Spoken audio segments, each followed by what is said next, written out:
বিস্ফোরণের সঙ্গে সঙ্গে আগুন ধরে যায় এবং এতটাই বড় বিস্ফোরণ হয় যে টিনের চাল ক্লাব ঘরে উড়ে যায়। পাশের বাড়ি তার ছাদ ক্ষতিগ্রস্ত হয়, পাশের বাড়িতে আগুন ধরে এবং একই সঙ্গে সেই ছাদ থেকে পাশের বাড়ির ছাদ থেকে কৌটো বোমা পর্যন্ত উদ্ধার করা হয়েছে। জানলার কাঁচ চুরচুর করে ভেঙে যায়। ভয়ঙ্কর আতঙ্কে রয়েছে স্থানীয় বাসিন্দারা। তারা বলছেন এই ক্লাবে বোমা মজুত করা ছিল। যে ছবিটা এই মুহূর্তে দেখতে পাচ্ছেন, সিসিটিভি ফুটেজ দেখতে পাচ্ছেন, বিস্ফোরণের মুহূর্তের ছবি।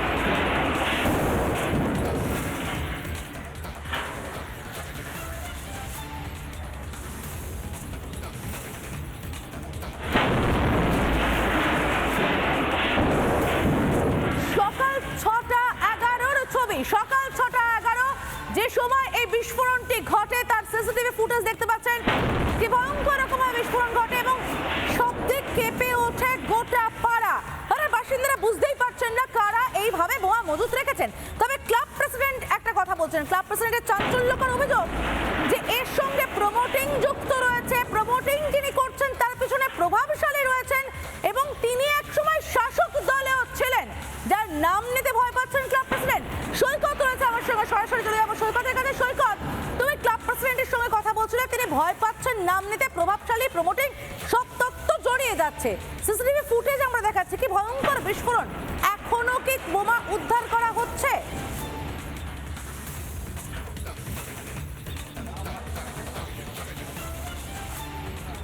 দেখো, এখনো পর্যন্ত বোমা উদ্ধার করা শুধু নয়, ওই ক্লাবের মধ্যে কী ধরনের মেটেরিয়ালস রয়েছে সেই প্রসেস সেগুলি উদ্ধার করার চেষ্টা করছেন তদন্তকারীরা। আমি যে ভিজুয়ালস দেখাচ্ছি এটা কলকাতা পুলিশের নর্থ ডিভিশনাল ফোর্স এই মুহূর্তে ঘটনাস্থলে এসেছে। একজন অ্যাসিস্ট্যান্ট কমিশনার পদমর্যাদার আধিকারিক তিনি ঘটনাস্থলে রয়েছেন। অন্যদিকে তদন্তকারীদের একটি দল ক্লাবের মধ্যে প্রবেশ করেছে। ক্লাবের মধ্যে থেকে এখনও পর্যন্ত কী ধরনের মেটেরিয়ালস সেখানে পড়ে রয়েছে, শুধু বোমা না অন্য কোনো আরও কিছু বিস্ফোরক সেখানে মজুদ ছিল কিনা, সেরকম সাবস্ট্যান্স পাওয়া যাচ্ছে কিনা, সেই বিষয়টা খতিয়ে দেখছে তদন্তকারীরা। অন্যদিকে তোমাকে জানিয়ে রাখি, এই ক্লাবের পার্শ্ববর্তী যে বাড়ি, সেই বাড়ির সিসিটিভি ক্যামেরা ছাড়া এই ক্লাবে এই যে গলি, সেই গলির ঢোকার পথের একটি থেকে একাধিক সিসিটিভি সেইগুলো খতিয়ে দেখছেন তদন্তকারীরা। অন্যদিকে দেখাবো যে মেটেরিয়ালসগুলো এখনও পর্যন্ত উদ্ধার হয়েছে, নর্থ ডিভিশনের ফোর্স তার ভিডিওগ্রাফি করছে। সেগুলি আমরা দেখাচ্ছি, তারা মোবাইলে সেগুলোর ভিডিওগ্রাফি করছে। অর্থাৎ তদন্ত কলকাতা পুলিশের তরফ থেকে, শুধু চিতপুর থানার তরফ থেকে করা হচ্ছে না, ডিভিশনাল একটা তদন্ত তারাও শুরু করেছেন। ডিভিশনাল ফোর্স যেহেতু ঘটনাস্থলে রয়েছে, সব মিলিয়ে অন্যদিকে পুলিশের তরফ থেকে আশপাশের এলাকার সিসিটিভি ফুটেজও খতিয়ে দেখা হচ্ছে। কারণ ক্লাব সভাপতি তিনি পুলিশের কাছে এই অভিযোগ করেছেন এবং রিপাবলিকের কাছেও তিনি বলেছেন, ক্যামেরার সামনে বলেছেন যে কেউ বা কারা এই ক্লাবের পেছনের দিকে যে দেয়াল, সেই দেয়াল ভেঙে ক্লাবের মধ্যে ঢুকেছে এবং সেখানে বোমা মজুত করে রেখেছে। সব মিলিয়ে আগে থেকে প্রি প্ল্যান্ড এই একটা ব্লাস্ট, এটার একটা তথ্য সামনে আসছে। অন্তত ক্লাব প্রেসিডেন্ট খোদ তিনি সেটাই বলেছেন। অন্যদিকে পুলিশ এলাকার সিসিটিভি ফুটেজ খতিয়ে দেখা ছাড়া এখনও পর্যন্ত ডিভিশনাল ফোর্স ঘটনাস্থলে এসছে। যে যে মেটেরিয়ালসগুলো উদ্ধার হচ্ছে সেগুলো তারা খতিয়ে দেখছেন, ভিডিওগ্রাফি করছেন।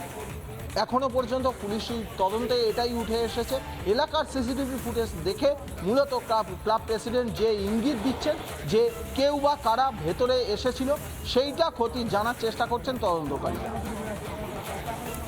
আরও একটা বিষয় সৈকত তোমার কাছ থেকে জানতে চাইবো, আশেপাশের বাড়িগুলো ঠিক কতটা ক্ষতিগ্রস্ত হয়েছে? তো ভয়ঙ্কর বিস্ফোরণ সিসিটিভি ফুটেজে যা দেখতে পাচ্ছি আমরা।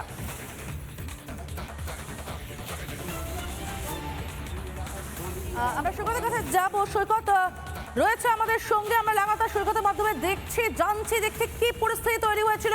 যে ছবিটা এই মুহূর্তে দেখতে পাচ্ছেন, সিসিটিভি ফুটেজ দেখতে পাচ্ছেন বিস্ফোরণের মুহূর্তের ছবি, আজ সকাল 6:11 ছবি। আমি আশেপাশে কতটা ক্ষতিগ্রস্ত হয়েছে সৈকতের কাছে জানার চেষ্টা করছিলাম।